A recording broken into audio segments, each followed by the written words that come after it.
어때요? 그래프가 완전 깔끔하게 변했죠? 수익률 가파릅니다. 근데 이틀 만에 수익률이 6%.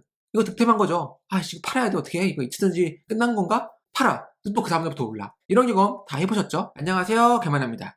투자에 관심 있으신 분들은 요즘 핫한 섹터가 2차 전지라는 걸 아실 거예요. 여기에 적절한 전략으로 투자를 했다면 많은 돈을 벌었겠지만 무작정 2차 전지 핫하대 샀다면은 조정받았을 때 손절하거나 멘붕이 왔겠죠? 이렇게 내동매매하면 안 돼요. 제가 추천하는 방법은 전략을 만들어서 그 기준대로 매매하는 거예요. 어떤 기준을 가지고 매매를 하면 될까요? 단순하게 그냥 장기 관점으로 보고 모아가면 될까요? 물론 그래도 되죠. 물론 그래도 돼요. 정답은 없어요. 하지만 등락이 심할 거잖아요. 그러면 여러분들의 계좌가 파랗게 변할 거예요. 물론 언젠간 빨갛게 변할 그 세상을 기다리면서 인고의 시간을 가지고 기다리실 수 있는 분도 있겠지만 대부분 안 그렇다고요. 대부분 10%만 떨어져도 이거 팔아야 돼. 어떻게 해? 이거 이치전지 끝난 건가? 팔아. 또 그 다음날부터 올라. 이런 경험 다 해보셨죠? 이렇게 내동매매로 투자 실패하지 않으시려면 제가 추천드리는 방식으로 매매를 해보세요. 바로 화면을 볼게요. 수익 공개, 연금 계좌에서도 굴릴 수 있는 섹터 돌파 전략 계산해보기. 모디 수익률은 자 볼게요. 일단 이 동영상 설명글 혹은 영상 댓글에 제 블로그 링크가 있어요. 여기 오시면 이 섹터 돌파 전략이 어떤 건지에 대해서 이 포스팅에 자세하게 설명이 되어 있으니까 체크를 해보시면 되는데 이 전략이 2차 전지 ETF로 최근 몇 년간 매매를 계속 해왔어요. 왜? 2차 전지가 핫하니까. 어떤 전략인지 살짝 볼게요. 이렇게 각 섹터별 ETF를 모아서요. 과거 20일 거래대금 중간값. 거래대금이라 함은 매일매일 사고 팔 거잖아요. 그 거래대금이에요. 그 거래대금 중간값이 가장 큰 종목을 매일매일 선정해서 필터를 거쳐요. 그래서 이 필터를 통과하면 옵션 A, 옵션 B를 선택해서 매수를 하는 거예요. 그리고 매도는 다음날 시가에 매도하는 거죠. 매우 심플한 전략인데 수익률이 괜찮습니다. 그래서 이 투자 성과를 각각 볼게요. 일단 옵션 A가 있고 옵션 B가 있잖아요. A는 단순하게 시가 대비 0.8% 이상 상승했으면 바로 매수하는 거예요. 그리고 다음날 파는 거죠. 그리고 옵션 B는 이게 변동성 돌파 전략이라고 하는데 오늘 시가에 전일 고가 저가, 그쵸? 고가 저가에 0.4 혹은 0.45 혹은 0.5를 곱해서 그거만큼 상승했다면은 이거 가겠는데? 가격 갈 것 같은데? 그때 매수하는 거예요. 그리고 다음날 매도하는 거죠. 일단 A부터 볼게요. 이런 투자 그래프를 그려줍니다. 그런데 아쉬운 점이 있죠. 보시면 지금 그쵸? 최근에 손절만 했는지 하락하고 있어요. 그쵸? MDD를 갱신을 하고 있죠. MDD가 25가 넘어갔네요. 실제로 성과를 보시면 연봉리 18% 정도, 그리고 MDD는 마이너스 28%. 좀 높죠. 이거 견딜 수 있다. 연봉이 18%면 엄청나게 높은 수익률이에요. 하지만 높죠. MDD가 높아요. 그래서 섹터 A는 제 기준에서 지금의 저라면 탈락. 그러면 옵션 B, 섹터 돌파 B 전략의 성과를 볼게요. 아까보다는 그래프가 좀 안정적이죠. 하지만 역시 최근에 MDD를 갱신하고 있어요. 그래도 보시면 MDD가 20이 안 되죠. 연봉리 수익률은 18%로 아까랑 비슷해요. 물론 소수점 단위가 틀리긴 하지만 비슷한 성과를 내고 있다. 그러면 어떤 전략에 투자를 해야 돼요? 당연히 섹터 돌파 B로 투자해야 되는 거예요. 즉 시가 대비 조금 올랐다고 사는 게 아니라 기존 캔들의 변동성을 고려해서 이거를 돌파하면 그때 매수를 하는 게 더 안정적이었다. MDD가 낮으니까요. 하지만 제 기준에선 여전히 MDD가 높아 보여요. 그쵸? 또 최근에 갱신하고 있다는 것도 마음에 좀 안 들고요. 그래서 이걸 어떻게 바꿔볼까 했는데 제가 매우 심플한 변경만 했어요. 기존에 0.4를 곱해서 투자를 했는데 그게 아니라 0.45로 한번 하면 어떻게 될까? 자, 결과를 볼게요. 어때요? 그래프가 아까보다 훨씬 더 안정적으로 변했어요. 그리고 MDD 보세요. 최근에 오히려 손실 폭이 줄어들고 있죠. 그래서 MDD 15%밖에 기록 안 하고 있어요.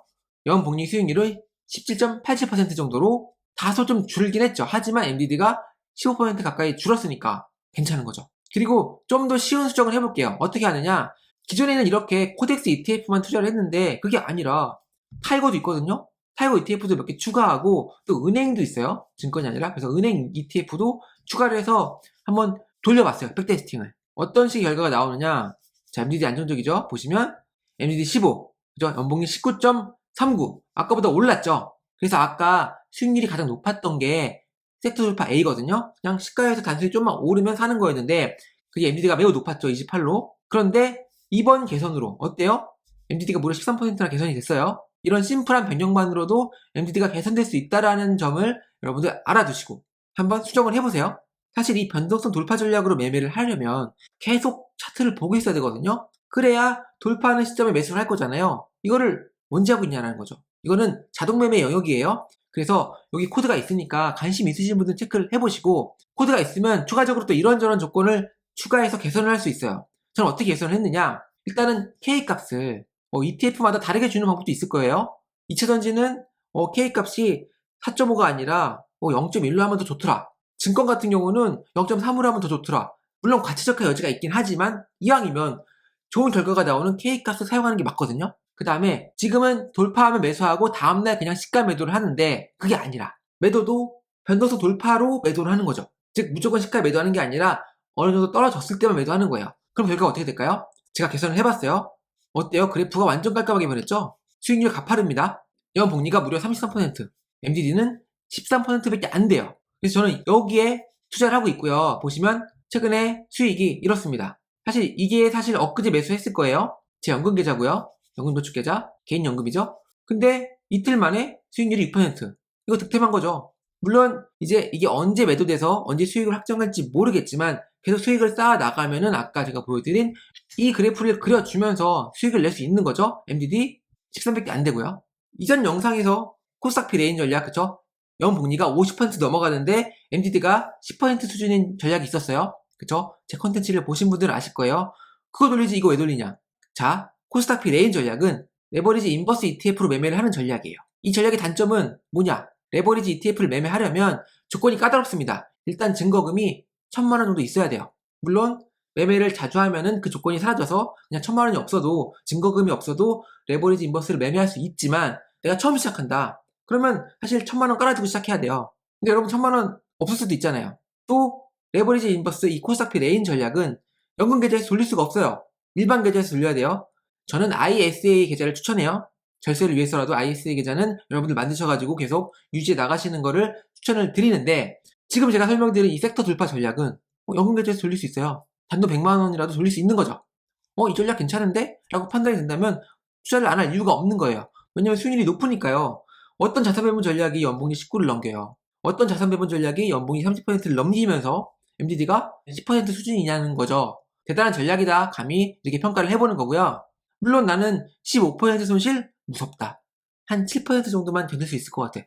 그러면 100만원 투자했고 50만원만 투자하면 돼요. 투자 비중을 조절해서 여러분의 리스크를 조절하는 거예요. 여러분의 투자의 그릇이 15%가 안 된다면 이 전략에 투자하면 안 돼요.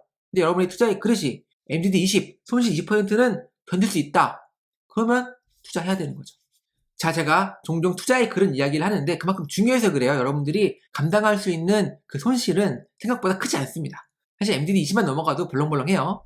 그래서 저는 MDD 10%대인 전략을 주로 개발하려고 노력을 하고 있고요. 이번 시간에는 연금 계좌에서도 돌릴 수 있는 섹터 돌파 전략을 알아봤어요. 사실 수익률이 높기 때문에 강력하게 추천을 드리면서 저는 또 다음 영상에서 뵙도록 하겠습니다. 좋아요랑 구독 부탁드리고요. 저는 다음 시간에 뵐게요. 감사합니다.